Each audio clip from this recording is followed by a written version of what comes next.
Charles ڈیکنز کے شاہکار great expectations کے سفر میں آپ کو خوش آمدید۔ آئیے اس ناول کے پہلے حصے سے آغاز کرتے ہیں۔ لوہار کی بھٹی سے تعلق رکھنے والا ایک لڑکا۔ ہماری کہانی کا آغاز پپ سے ہوتا ہے، جو ایک معصوم اور سادہ دل لڑکا ہے اور دھندلے دلدلی علاقوں کے قریب ایک چھوٹے سے گاؤں میں رہتا ہے۔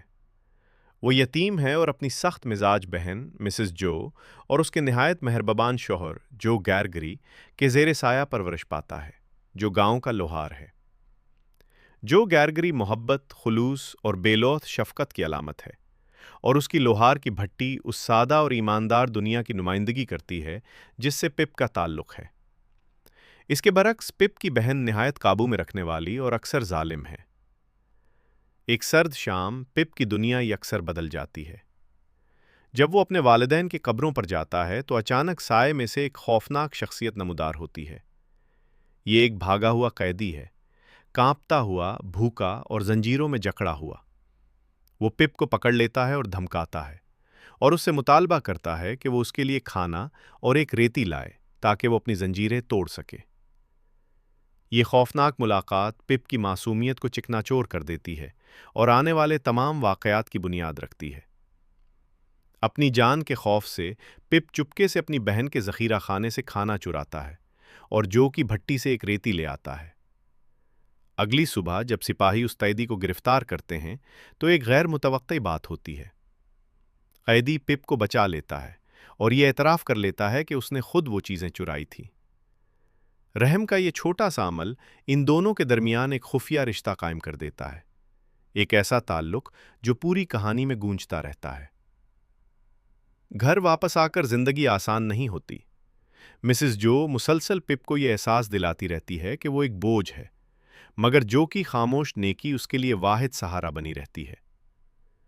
جو کا کردار ناول کے ایک اہم موضوع کو اجاگر کرتا ہے، حقیقی شرافت جو دل سے جنم لیتی ہے اور سماجی مرتبہ جو محض دکھاوا ہوتا ہے، ان دونوں کے درمیان فرق۔ پھر پپ کی زندگی ایک اور عجیب موڑ لیتی ہے۔ اسے سیٹس ہاؤس بلایا جاتا ہے، ایک بوسیدہ حویلی جہاں یوں محسوس ہوتا ہے جیسے وقت خود رک گیا ہو۔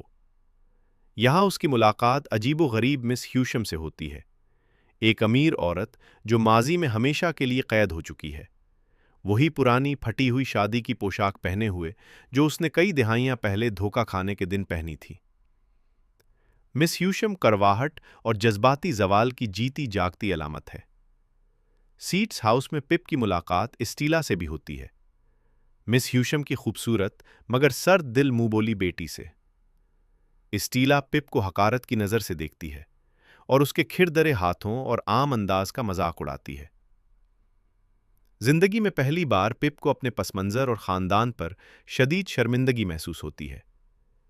یہ لمحہ اس کے دل میں ایک طاقتور خواہش کو جنم دیتا ہے۔ وہ اسٹیلا سے محبت کرنے لگتا ہے، اس کی بے رحمی کے باوجود، اور اس کے لیے اپنی زندگی بدل دینے کا پختہ ارادہ کر لیتا ہے۔ اسی دوران پپ کی بہن پر ایک پرتشدد حملہ ہوتا ہے اور وہ بولنے اور اپنی دیکھ بھال کرنے کے قابل نہیں رہتی۔ گاؤں کی ایک نیک دل لڑکی بڑی ان کے ساتھ رہنے آتی ہے تاکہ مدد کر سکے۔ بڑی سادہ دانائی اور قناعت کی نمائندہ ہے۔ وہ پپ کو پڑھنا لکھنا سکھاتی ہے، مگر پپ ایک مختلف زندگی کے خوابوں میں اس قدر کھو چکا ہوتا ہے کہ اس پر توجہ نہیں دیتا۔ پپ اب لوہار بننا نہیں چاہتا، وہ شدت سے ایک معزز آدمی، جینٹل مین بننا چاہتا ہے، اس یقین کے ساتھ کہ یہی ایسٹیلا کا دل جیتنے کا واحد راستہ ہے۔ اور پھر ایک دن اس کا خواب سچ ہوتا نظر آتا ہے۔ لندن سے ایک وکیل مسٹر جیگرز حیران کن خبر لے کر آتا ہے۔ پپ کا ایک گمنام محسن ہے اور اس کے لیے عظیم توقعات رکھی گئی ہیں۔ اسے لندن بھیجا جائے گا تاکہ اسے ایک جینٹل مین کے طور پر تعلیم دی جا سکے، مگر محسن کی شناخت خفیہ رہے گی۔ پپ فوراً یہ سمجھ لیتا ہے کہ اس کا محسن مس ہیوشم ہے اور وہ اسے اسٹیلا سے بیاہنے کا ارادہ رکھتی ہے۔ امیدوں سے لبریز ہو کر پپ سب کچھ پیچھے چھوڑنے کی تیاری کرتا ہے، جو لوہار کی بھٹی اور اپنی سادہ جڑیں، تاکہ ایک چمکدار نئی دنیا میں قدم رکھ سکے۔ یوں پہلے حصے کے اختتام پر ہم اہم موضوعات کو ابھرتے دیکھتے ہیں: معصومیت اور تجربے کا ٹکراؤ، حقیقی قدر اور سماجی طبقے کے درمیان کشمکش، اور شرمندگی و خواہش کی طاقتور گرفت۔ پپ بھٹی کو پیچھے چھوڑ دیتا ہے، یہ سمجھتے ہوئے کہ اس کا مستقبل پہلے ہی لکھا جا چکا ہے، بغیر یہ جانے کہ اس کی سب سے بڑی توقع ایک بڑی غلط فہمی پر قائم ہے۔ دیکھنے کا شکریہ۔ اگلی بار ہمارے ساتھ شامل ہوں جب پپ لندن میں اپنی نئی زندگی کا آغاز کرتا ہے۔ لائک اور سبسکرائب کرنا نہ بھولیے۔